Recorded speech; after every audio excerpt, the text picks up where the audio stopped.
Hi, what you're about to see is an interview with a vendor in the space in and around data mesh. We'd like to thank Nick Heudecker for graciously doing these interviews with vendors.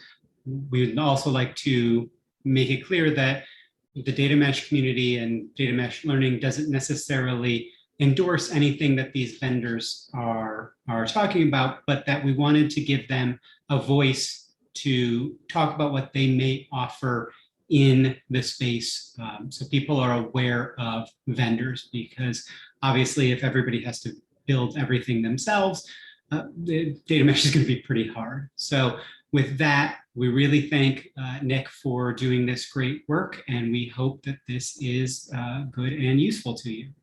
All right. Hi, I'm Nick Heudecker. I'm working with the data mesh learning community to talk to vendors in the data mesh space. I'm a former Gartner analyst, which is why Scott asked me to do this. Currently, I'm working as the Senior Director of Market Strategy at Cribl. If you want to know more about Cribl, you can find out about it at these two links over here. And Shinji, we've known each other for about 5 years now, I think, right? Yeah, I think so. I think we met in the beginning when I was working on my last company, Concord Systems.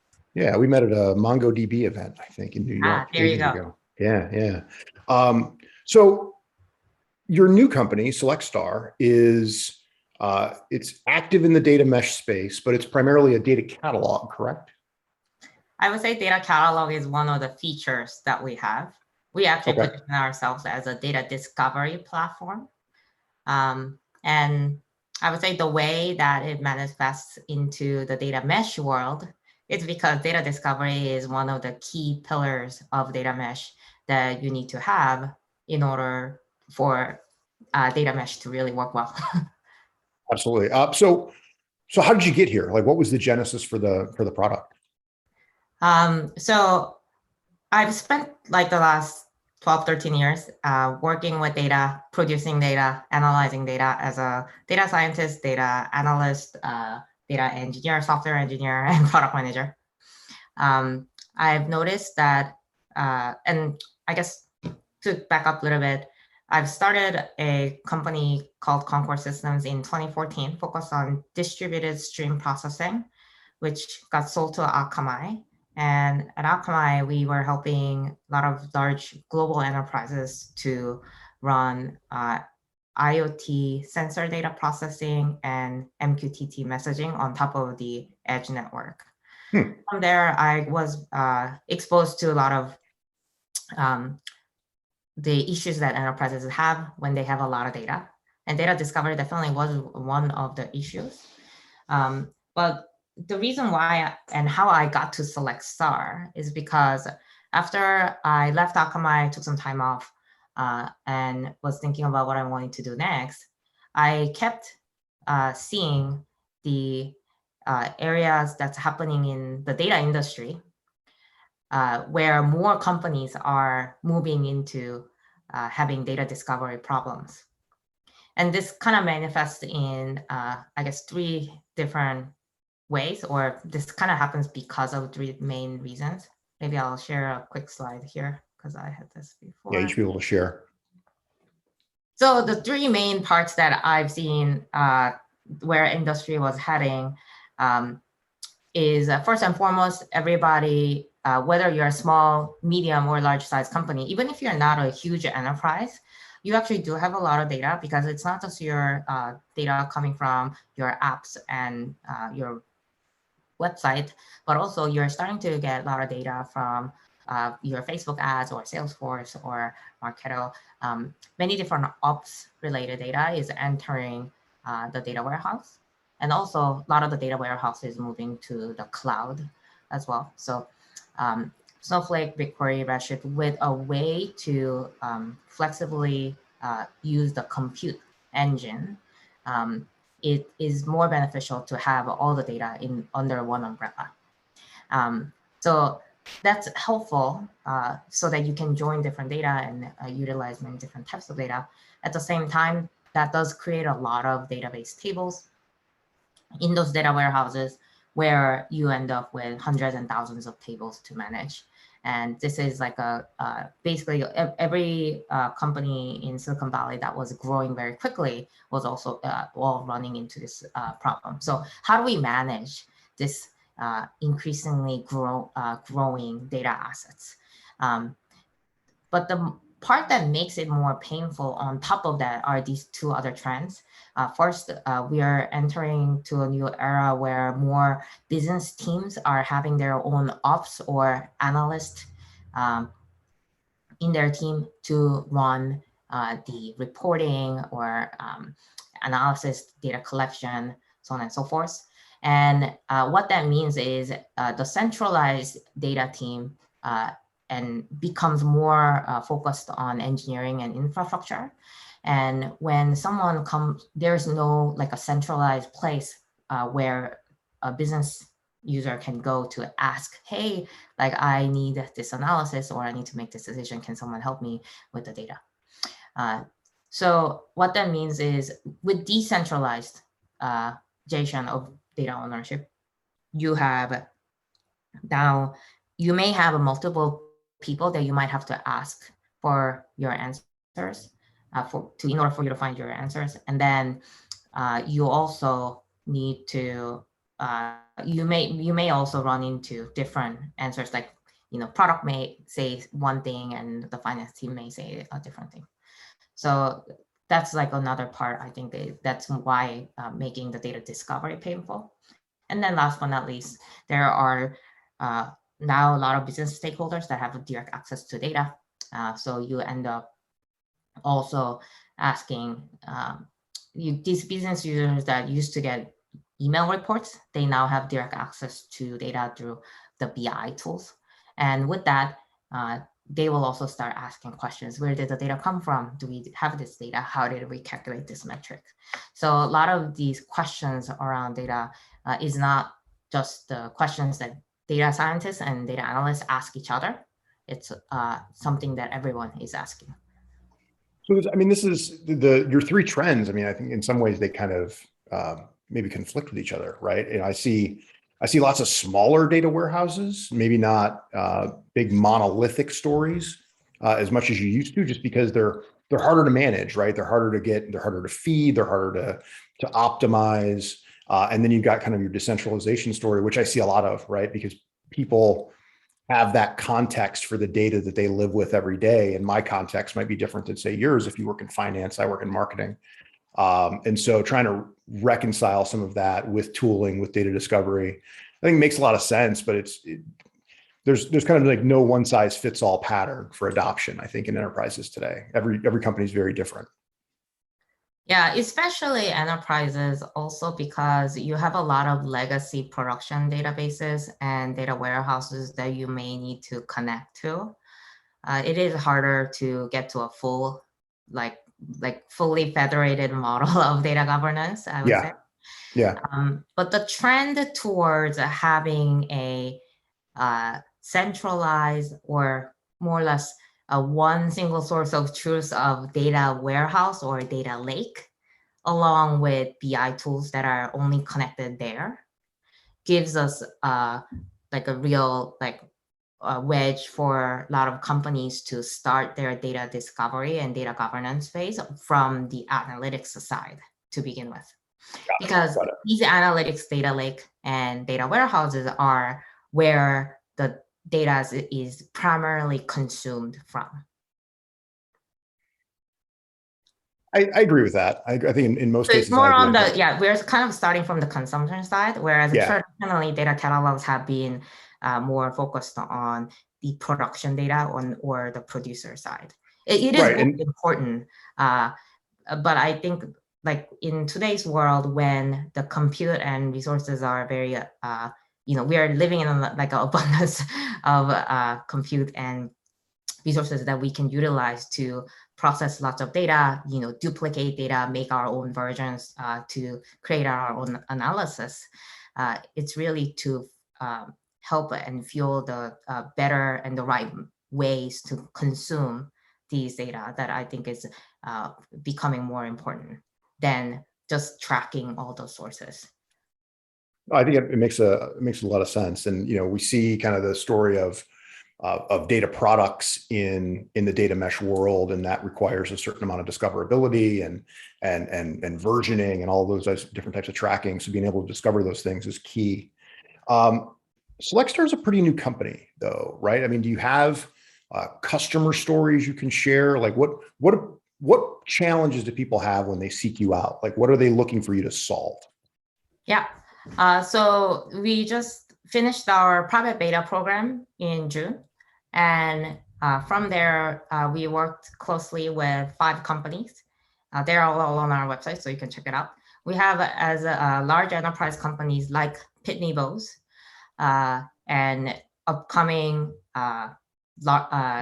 like fast-growing Silicon Valley companies like Opendoor or Handshake, as well as small companies like Anvil and like mid-sized companies like Live Sports, which is based in Europe, that's been working with SelectStar. I guess so all of them have been our customer for more than 6 months. Our company has been around for about 1.5 years now, but yeah. And they all have a slightly different, I guess, environment that they are coming from. I would say, though, the part that they all share is having and getting the visibility and the context of data that they didn't have before from SelectStar. And the way that it, like what I mean by this is for a company like Pitney Bowes, they actually did have a traditional data catalog in-house, but it wasn't necessarily easy to use or providing as much of insightful information for their data team. Hence, their data analyst or data scientists didn't necessarily utilize that data catalog as much.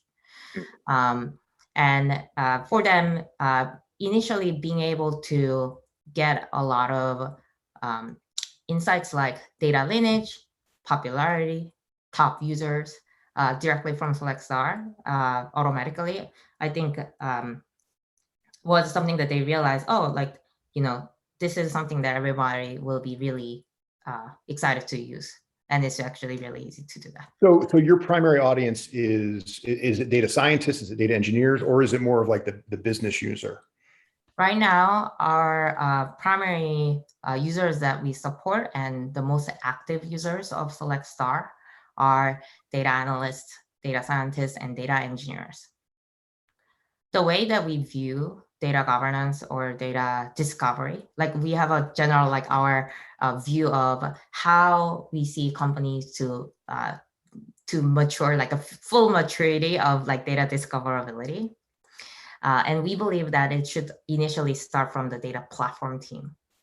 Data platform team needs to have a good understanding of where the data exists or what are the types of data that needs to be cleaned up, like deprecated, because nobody's using it anymore, but all the dashboards always get created, right? So these are like initial things that we point out of the box so that the data platform team can kind of like put together a like a way to organize the data or drive some framework that the different data teams and ops teams can follow to use. And on top of that, once that is kind of like, as that gets settled into place, then data analyst team can utilize SelectStar to not just to like find and understand the data, but also contribute back to the platform, either by adding documentation or tags or ask questions to each other. And then I think once that is somewhat utilized, that's really a place where they can also help other ops users and business users to get onboarded to SelectStar as they get more, they also get more, understanding of like the data context overall. So which, what data platforms do you integrate with today? Currently, we integrate with all major data warehouses, cloud data warehouses, and cloud BI solutions, including Snowflake, BigQuery, Redshift, Looker, Tableau, and Mode. We also have integration with dbt, and we plan to have a more dbt? Was that? Yeah, DBT. Okay. So DBT more on the transformation side. Yeah, that's pretty ubiquitous tool today.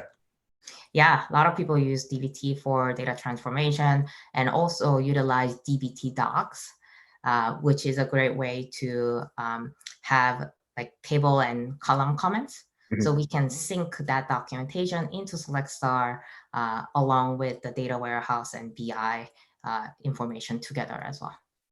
So it sounds like this is primarily targeting cloud data platforms today. Is there an on-prem story at all? I mean, enterprises still have a lot of data on-prem that they can't discover.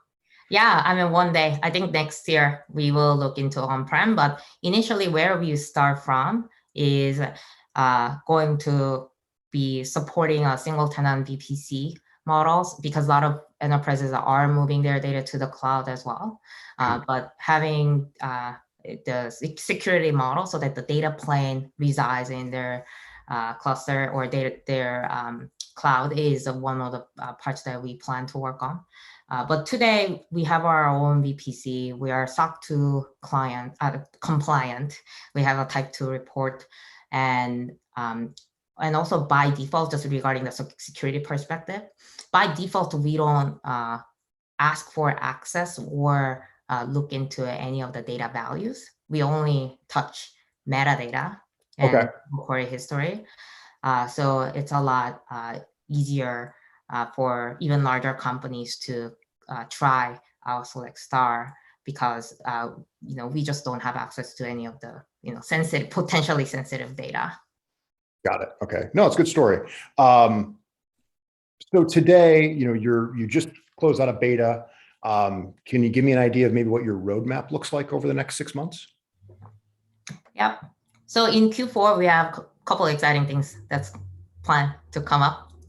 One is we have an API coming up. So maybe actually this is another slide that I can share that might be helpful to you. So yeah, regarding where we are heading in the next 6 months. Right now, the way we work is bringing out the metadata query logs, activity logs from the data warehouses and BI tools. And we create automated data lineage as well as popularity model.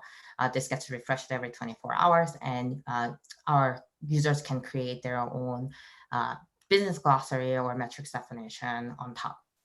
In Q4, we have an API that we will be releasing so that our customers can programmatically access and also write metadata or new lineage back to SelectStar. So